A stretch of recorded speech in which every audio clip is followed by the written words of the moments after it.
Salam uşaqlar. Salam. Necəsiz? Yaxşı. Ömər necəsən? Yaxşıyam. Yarışmamıza hazırsan? Bəli. Bəli. Onda Elin sən başlayırsan. 10 saniyə vaxtın var sənin. Başla.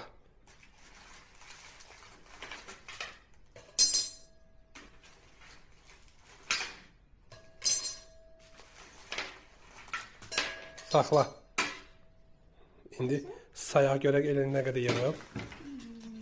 1, 2, 3, 4, 5, 6, 7, 8, 9, 10, 11, 12, 13, 14. 14.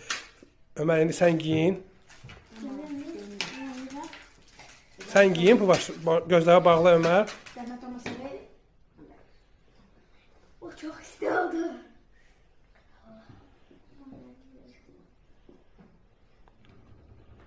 Bu ne şeyler mi? Ömər, 2. Ömər başla.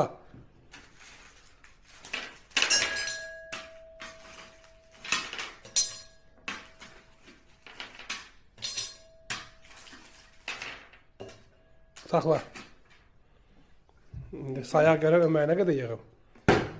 1, 2, 3, 4, 5, 6, 7, 8, 9, 10, 11, 12, 13, 14, 15.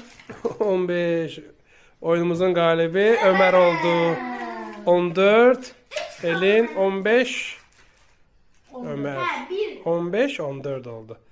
Aferin uşaqlara.